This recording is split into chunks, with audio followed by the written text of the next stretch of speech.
Добрый день, дорогие друзья! Я очень рада, что мы с вами продолжаем разговор про наше искусство и что мы все больше и больше погружаемся в этот мир искусства. И я надеюсь, что вам интересно. И сегодня мы будем говорить про такой вид искусства изобразительного, про который говорим редко, про скульптуру.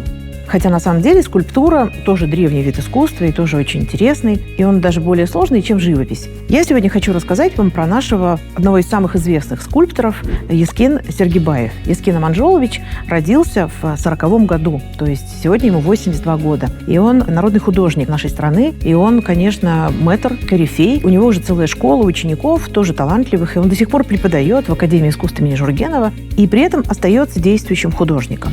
Это как раз качество настоящего художника. Совсем недавно в Музее искусств имени Костеева была большая юбилейная выставка Ескина Аманжоловича, на которой было представлено больше 100 его работ, но все равно это далеко не все, что он сделал за свою жизнь. Он скульптор очень разнообразный, очень многоплановый. У него есть скульптуры монументальные, то есть те, которые стоят в городах, и вы их видите, конечно, просто, может, вы не всегда знаете, кто автор. Например, портрет Акына Суинбая. Поза свободна, руки как крылья, музыка льется прямо с неба. Такой воодушевленный и романтический, полный музыкальности образ великого Акына. Особое внимание в творчестве Ескина Аманжоловича занимают образы поэтов, и в том числе великий русский поэт Пушкин. Это не случайно. Все дело в том, что Ескин Аманжолович учился когда-то в Ленинграде, в Академии искусств имени Репина. И уже когда он был студентом, и там, в Ленинграде, он уже сделал много интересных памятников, произведений, атлантов. Но образ Пушкина с того времени, со студенчества, такой важный. Пушкин и Абай, и Ауэзов. Это 3 ключевых образа в его творчестве. Мы видим, что Пушкина скульптор изобразил одиноким, стоящим под дерево, опирающимся на этот ствол дерева. Вокруг него ветер.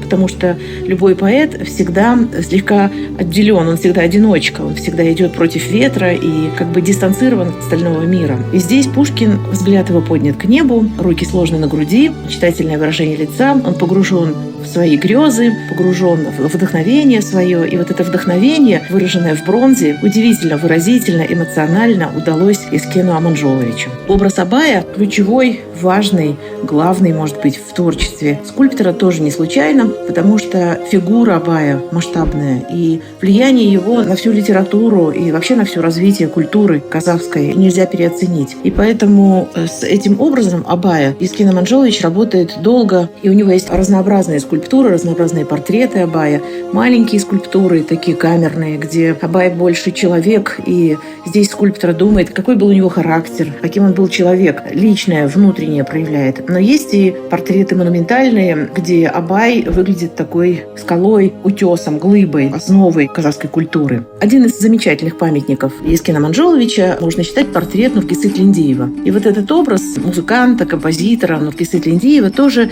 встречается не один раз в творчестве Ескина Аманжоловича. И всегда у него художник или поэт, или музыкант — это всегда человек свободы прежде всего. Это человек, который живет в каком-то другом измерении, в другом пространстве. И поэтому он выбирает всегда такие позы или задумчивые, или, как здесь, у Нуркисы Тлендиева, он сидит, раскинув руки, подняв голову к небу, и как будто на него проливается это вдохновение, и снисходит озарение, и сочиняется музыка прямо сейчас на наших глазах. И еще люди искусства в искусстве Ескина Аманжоловича, они всегда счастливые, они всегда наполнены этой радостью вдохновения, вдохновенные образы. Что мы видим в его скульптурах. Главной работой его творчества, программной работой, конечно, можно считать памятник Мухтару Мархановичу Ауэзову. И это тоже не случайно, потому что этот памятник готовился специально для нового театра, который только строился, театр драмы имени Ауэзова. Конечно, этот памятник стал таким главным элементом всего комплекса, всего ансамбля архитектурного, но и главным его смыслом, потому что каждый, кто приходит к этому театру, а театр поставлен на такие ступеньки, и ты поднимаешься в храм, в античный, сюда. Удивительная архитектура, и она все-таки была бы пустой,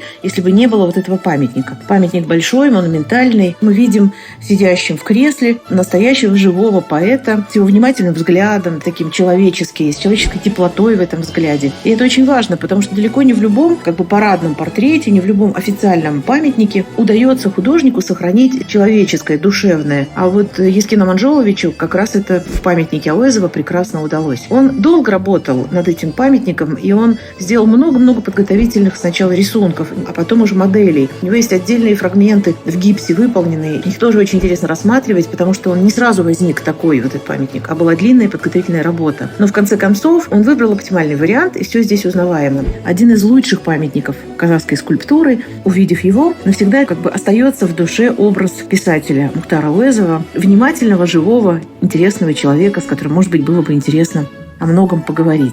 Памятник Аль-Фараби сделан совершенно иначе, потому что этот памятник и задача художника была здесь другой. Он стоит в центре пространства, и вокруг него много пустого пространства. Он стоит на высоком постаменте, и сама фигура высокая, и вообще высота этого памятника большая. И Аль-Фараби взлетает над постаментом, над городом, над этим местом. Он изображен здесь как образ легендарный, летящий, летучий, потому что он человек науки, а наука — это как раз всегда путь вверх, и это всегда свобода. Люди искусства и люди науки потому так интересовали Ескина Сергибаева, потому что это люди, которые прокладывают путь, которые расширяют горизонты нашего сознания, которые наполняют смыслом нашу жизнь. Конечно, они такие маяки для нас. Мы идем за ними, мы следуем за ними. И вот вся поза Аль-Фараби в памятнике Сергибаева, она устремлена вперед и вверх. Она такая очень легкая. И хотя это бронза, но лишен массивности, тяжеловесности. Он очень выразительный. Здесь продумана каждая деталь. И его руки, которые держат книгу, и его плечи такие широкие, и его плащ, который сзади развивается и напоминает крылья. Это Аль-Фараби крылатый. Удивительный, красивый, символический, поэтический памятник, как умеет делать только Эскин Сергибаев.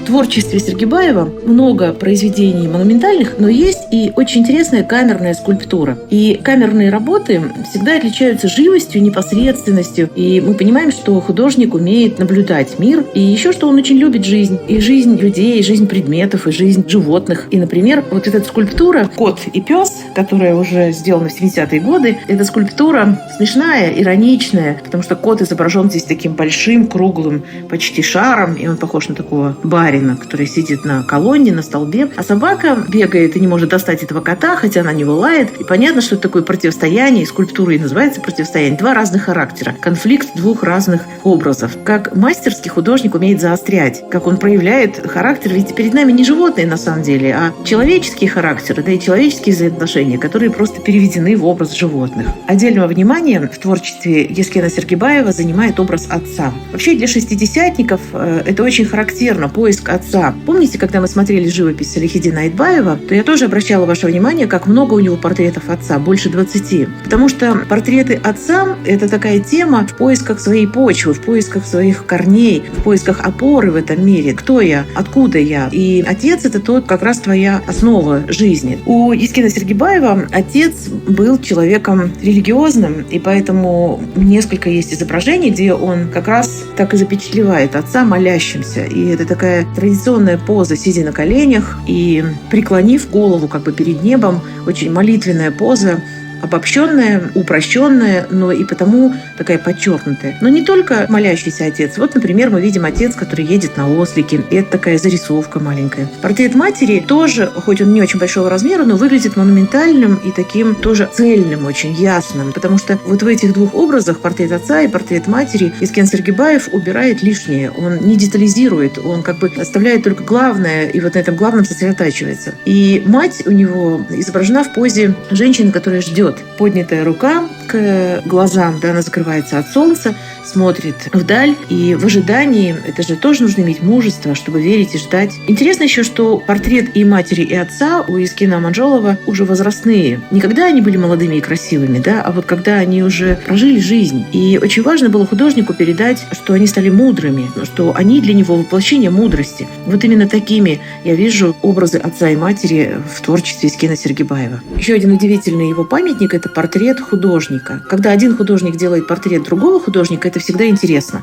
потому что это такая перекличка, и мы видим, что Ескин Сергибаев из всего ряда наших многих интересных, талантливых живописцев выбирает не случайную личность, не случайную фигуру, а Салихиддина Айтбаева. Почему? Салихиддин Айтбаев был лидером поколения художников-шестидесятников. Он возглавлял новое поколение советских художников, которые хотели изменить живопись, уйти от заданности, от сюжетности, от фигуративности, привязанности превратить живопись в символ, в иносказание. Ну а кроме того, наполнить живопись национальными сюжетами, родными, чтобы живопись стала тоже такой узнаваемой, казахской, национальной, обрела свою неповторимость. Салихиддин Айтбаев — фигура трагическая. И в скульптуре Ескена Сергибаева она именно такая. Художник — это всегда одиночка. Он почти тягостно, слегка сутулился и в таком тягостном размышлении замер над этюдником. И это такое чувство художника преодоления себя, да, преодоления своих сомнений, страха. Вот сейчас он освободится от страха и шагнет к мольберту, и родится какое-то новое произведение. И вот Ескен Сергибаев, как никто, понимает, как это сложно преодолеть себя. Но если ты не преодолеешь свой страх, то ты не сможешь сделать ничего нового. То есть нужна смелость и отвага, чтобы быть художником.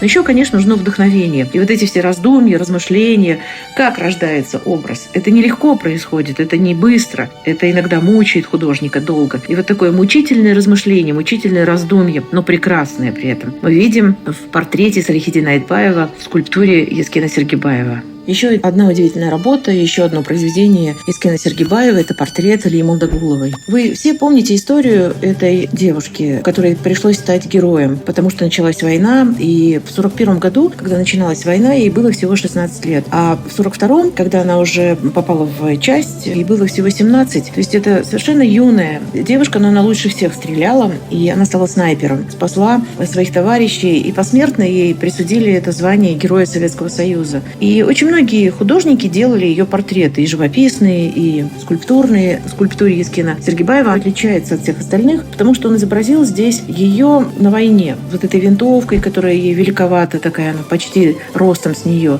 с этими сапогами керзовыми, в которых она вообще выглядит тростиночкой. И еще в руках у нее веточка, потому что даже на войне девушка остается девушкой. И вот эта веточка, которая прорастает, и там ростки, и листики, это же вот вся ее несостоявшаяся жизнь, которая могла бы быть, но ее не стало, потому что она была убита на войне. Она погибла как герой. Она настоящий герой Советского Союза, которого знают во всем мире сегодня. И скульптура Ескена Сергибаева, она опять лаконичная. Вот у него всегда такая манера изображения, когда нет деталей, да, нет лишнего ничего, да, только все самое главное. И поэтому проявляется ее характер, ее образ, вся эта ее юность, тонкость, короткая стрижка, пилотка, широкий ремень. Ну, в общем, весь образ гимнастерка, весь образ войны и юности. Такие неподходящие понятия, но им пришлось соединиться тогда. Потому что именно такие, как наша Алия Молдагулова, защитили тогда мир и защитили нас с вами. Интересный групповой портрет нашего ансамбля «Дос Мукасан». Он тоже изображает людей живых, музыкальных, веселых. Он находится в городе Павлодар. И, конечно, я думаю, привлекает внимание, он стал центром пространства, да, потому что рядом с этим портретом сразу изменяется настроение твое. Ну а теперь традиционно 3 вопроса. Первый вопрос. Кого из героев Советского Союза сделал Ескен Сергибаев? Какая работа Ескена Сергибаева украшает театр Ауэзова? Третий вопрос. Как называется работа Ескена Сергибаева, которая сейчас перед вами?